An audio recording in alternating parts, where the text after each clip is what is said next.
నా మనిషిలో ఆఫీస్ కోసం అని చెప్పి ట్రిప్ మీద ట్రిప్ వేసి మనిషి నీరసించిపోయాడు వదిన.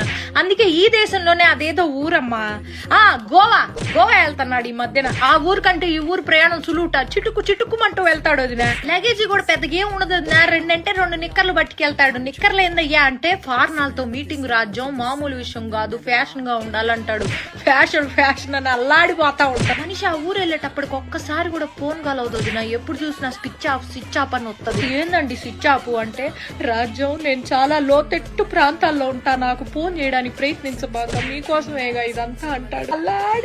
ఎప్పుడైనా ఫోన్ సిగ్నల్ దొరికి ఏం చేస్తున్నా అయ్యా అంటే మందు వేసుకుంటున్నా రాజ్యం అంటాడు.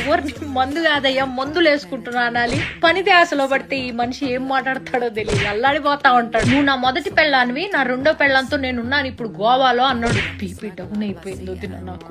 ఏం మాట్లాడుతున్నావయ్యా అంటే, నా ఆఫీసే నా 2వ పెళ్ళావే పిచ్చిదానా అన్నాడు. అల్లాడిపోతాడు నా ఆఫీస్ అంటే. నేను కూడా వస్తాను, నన్ను కూడా గోవా తీసుకెళ్ళంటే ఫ్లైట్లు కూలిపోతున్నాయి, దేశం అంతా యుద్ధాలు జరుగుతున్నాయి, నీకోసం నేనేమైనా పర్లేదు కానీ నీకు మాత్రం ఏం కాకూడదు రాజు. అల్లాడిపోతాడు అది నా ఈ పెళ్ళవాడు. ఒకరోజు తెలియకుండా వీడియో కాల్ నొక్కేసే పోదిన, ఆయన కూడా చూసుకోకుండా ఫోన్ ఎత్తేసాడు.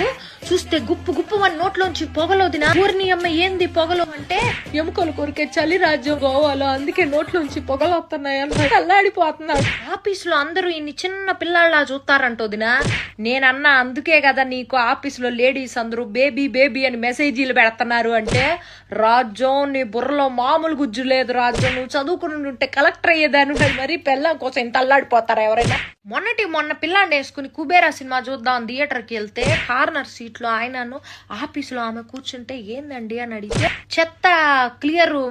చెత్త మేనేజ్మెంట్ ఎట్టా చేయాలని చెప్పి ఆఫీస్ లో కొత్త ప్రాజెక్ట్ అట, దానికోసం సినిమాల్ని కూడా స్టడీ చేస్తాడు ఆఫీస్ లో వర్క్ కోసం. 2 నిమిషాలు నాకే చేతులెత్తి మొక్క